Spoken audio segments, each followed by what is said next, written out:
Really excited to share this one with you today. Not only because I think this is great music, and if you're not familiar with it, I'd just love to turn you on to this particular recording, but also this particular pressing. We're going to give it the disc doctor approach, a manual way of cleaning a record that is particularly effective, and I think this one is worth it. But first, let's talk about the record itself. This is Dave Brubeck Quartet in Europe. The number is CL1168. This is a Columbia record from 1958. It was also recorded in 1958 in Copenhagen, I believe, Denmark. This is an interesting album for several reasons. First of all, this is the first time that Eugene Wright, the bassist, appeared with the quartet, along with Paul Desmond on sax and, of course, Dave on the piano, and drawing a blank, Joe Morello, the great Joe Morello on drums. That quartet stayed together for several years, I think until 67 or so. It's also the quartet that recorded the seminal Take 5, but this was quite a few years before they did that.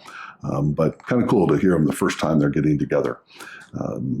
Also, this particular album contains the tune Tangerine, which is widely considered to be Paul Desmond's finest solo, the saxophonist Paul Desmond.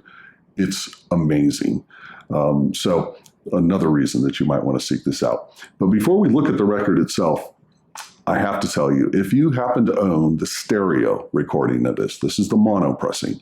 If you have the stereo, be it on vinyl, CD, or 8-track tape, I urge you, go to the nearest curb, set it on the curb, and stomp on it as hard as you possibly can. I'll wait. I'm serious. It's that bad. The difference between this mono pressing and the stereo is night and day. Not only just musically, but the stereo pressing is utterly confused with the arrangement of the instrumentation within the soundstage, number one.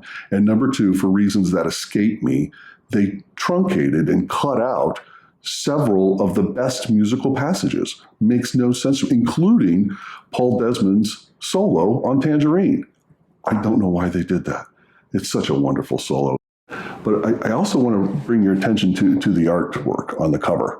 This gentleman's name is Arnold Roth. You may have seen his work previously. He's a famous cartoonist, got a start with National Lampoon magazine. He's appeared in the New Yorker and several other periodicals throughout his career. He also did several of Dave Brubeck's album covers. He's personal friends with Paul Desmond. That's how they met. So kind of cool. I like his work very much. Something else that's kind of neat, liner notes. We've all seen liner notes on the back of records. These are interesting. It was not written by an art critic, but written by Dave Brubeck himself. And it's done in a conversational style. It's almost like a little short story, a short novel. Really worth the price of admission alone. So let's take a closer look here. This does appear to be the original inner, Columbia Records, advertising some of their other releases. I always love to see that. And look at this. On the other side, recommendations for taking care of your records and taking care of your needle. My guess is we're going to do a better job in cleaning this record than they suggest here. But when we see inners like this, we want to keep them. We'll probably use, there's nothing else in here. It's not good to keep the record on against paper like this, so we'll use a nice polystyrene inner that will slip with inside this one, and we'll keep this. Let's take a closer look at the record itself. It is a Columbia 6-eye. As you can see, there's the 6 eyes. The red color tells me this is a mono pressing. If this is an original pressing, which I believe it is, we'll show you a close-up of what's in the run-out groove, and maybe you all that know more about this than I do can comment. Do we have an original?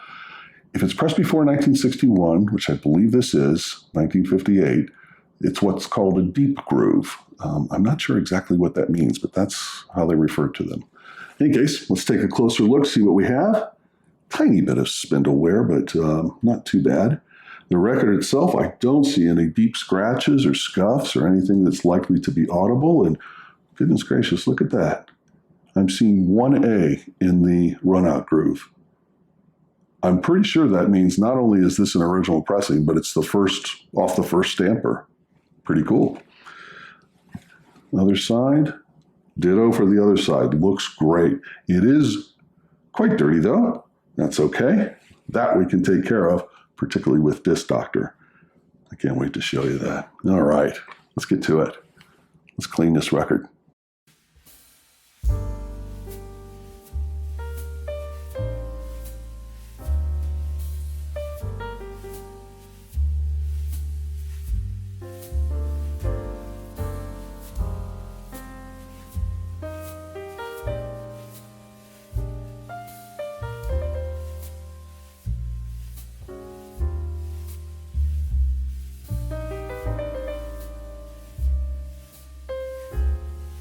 And now that we have these adhered and ready to go, let's talk about the approach we're going to take to cleaning this wonderful record. We're going to stick with Disc Doctor this time, and we're going to try both of their cleaning fluids. One is called Quick Wash Record Cleaner, right there. The other, Miracle Record Cleaner. I'm not sure if it's actually a miracle, but I have used this many times before. It's very good. Excellent quality record cleaning fluid. No alcohol is used with these solutions, so if that's important to you, that's good to know. Of course, we will be utilizing the Disc Doctor brushes. These are the miracles. These are wonderful brushes, but it is very important to note that these are not intended to be used whilst the record is on the record cleaning machine. You have to have a nice, hard, flat surface. And that's good, actually. It allows you to get really deep into the groove and clean out any of those little buggers that go down deep. That's what these brushes do. And by the way, the pads, which is really the best part of the brush, are replaceable. So good to know. We will use, obviously, different brushes for both steps. We'll finish it off with a pure water rinse, in this case, one from AIVS, Audio Intelligence. And for that process, we're going to use an Osage brush while it's on the machine. But before we even start on this, we're going to give the record one quick clean with one of our standard go-to record cleaning fluids, AIVS number 15. This is a great quality record cleaning fluid with a enzymatic formula mixed in. So we're going to kind of pre-clean it before we actually set it down and give it a deep clean. Is this a lot of work for one record? You bet it is, but I think this record is worth it. Wonderful music, beautiful silent moments with long sustained notes, just the kind of thing where you really want to take your time and do it right. So I think that's it. Of course, we'll start with a Giotto Blaster. We have our DI and reverse osmosis water here for cleaning off the brushes in between the steps. Nice surface with our microfiber cloth, clean, ready to go. Let's get to it. Let's clean this record.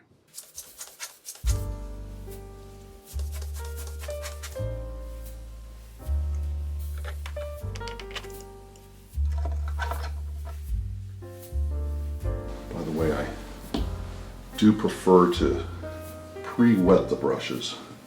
That way that first go around isn't sucking up all the record cleaning fluid.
The idea is to use the disc doctor brush to get deep into that groove on this nice hard flat surface, and then to place it back on the suction type machine to pull the record cleaning fluid off. So that's what we're going to do.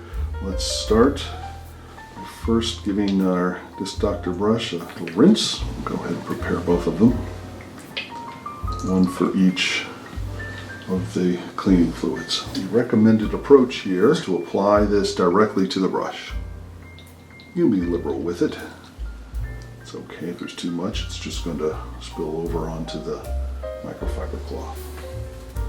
Important to hold it down in the middle and cover about a quarter to a third of the record.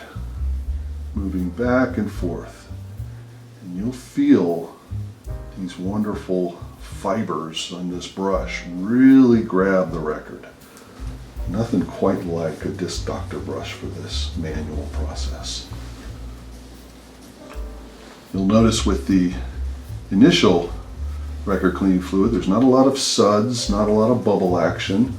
That's by design. This is a lighter first step type fluid, or maybe a quick clean. Now, if you don't have the luxury of a suction type machine, this can be a completely manual process. What you would want to do is take the edge of the brush and kind of pick up as much of the fluid as you can. Be careful not to get your label wet. And then use very soft claws to dry it off, blot it dry. Alternatively, you can put it in a dish rack or something of that nature and let it air dry.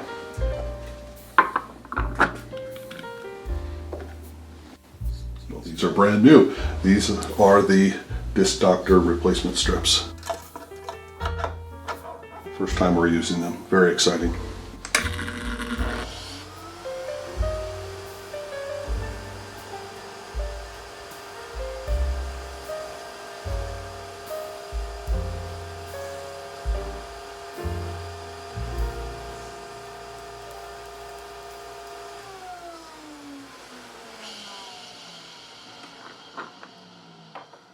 I'm going to go ahead and leave that wand on there because we're going to go right to the second record cleaning fluid.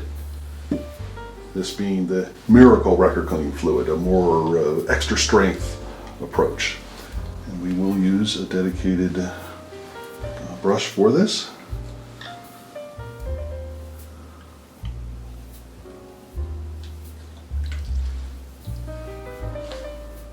Same approach. You can see this one tends to produce more bubble action. Very good record cleaning fluid, but you could use whichever you prefer.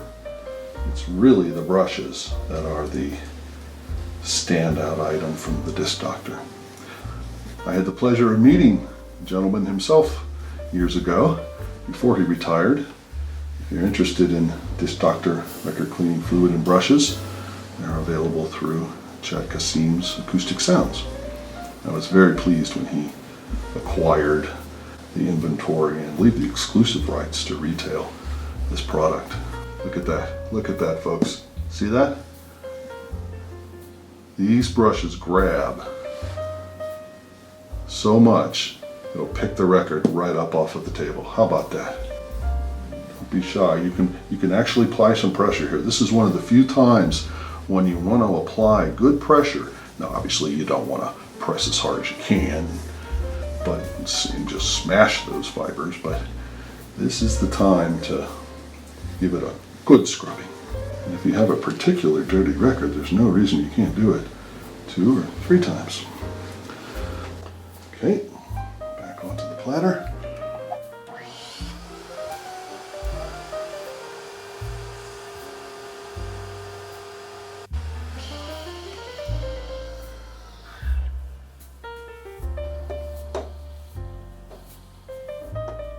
Now there is nothing to say you couldn't use a disc doctor brush to apply the pure water rinse by putting it back down on the table, but for our purposes we're going to use the Osage brushes on the VPI table and apply the pure water in that way.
that is a very clean record side.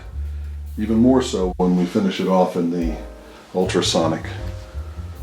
But let's do side 2 first.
Into the ultrasonic machine she goes.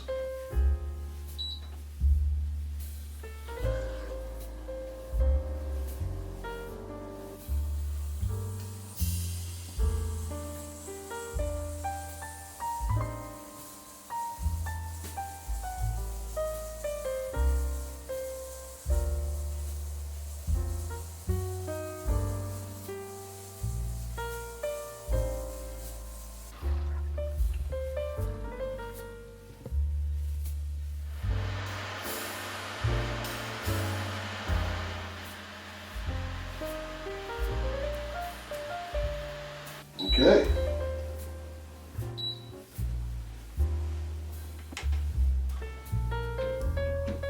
As I mentioned before, when we have original inner sleeves like this, we like to keep them with the record. But I do not want to put this beautifully cleaned record against that rough, scratchy paper. So we're going to use one of these inner sleeves, very thin polymer with a rounded bottom, known as Japanese inner sleeves, obviously made in Japan. It slips right in without causing any damage.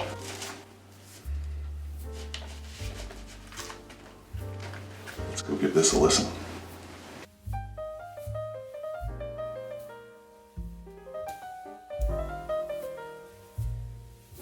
Okay, final thoughts on the Dave Brubeck Quartet in Europe.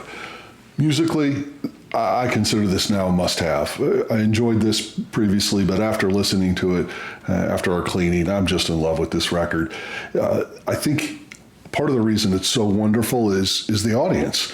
You can tell there's such an appreciative audience. Again, this was 1958 in Denmark. They're just loving it, and I think it comes across in the way the musicians are playing. It's not that Dave Brubeck's an experimental musician. He doesn't get out there, but you can also, there's a sense, you can feel that there's a sense of that they're relaxed, that they're willing to, just let it go and not really worry about it. Sometimes I hear recordings, particularly live recordings, and you get the sense that if they reach out too far, the club manager is going to come by and say, don't pull that crap on the first set. No sense of that here. Absolutely wonderful, wonderful playing. So can't recommend this highly enough in the mono format. If you have the stereo, do the world a favor and throw it away. I've listened to the stereo. It's no good. Don't let someone else end up with it. Please, just pitch it. So, musically, fantastic. As far as the pressing is concerned and the quality of the sound, this is definitely audiophile quality, especially for a live recording. Just a wonderful, wonderful recording. And I think this is not only an original pressing, but with the 1A in the run-out groove, I think it's off the first stamper. So it's about as good as you get. Please, if you have a comment or thoughts about what this pressing is, do please comment below. We'd love to hear from you. Now, lastly, the cleaning. I think the Disc Doctor approach, the manual approach with those brushes in combination with record cleaning machines, is just the ultimate way to do it. This record, for as old as it was and as much dirt was in that groove, was dead silent. Absolutely wonderful. So it's a lengthy process to go through if you're going to clean a record, but in this case, well worth it. Fantastic stuff. On to the next record. Again, how cool is that?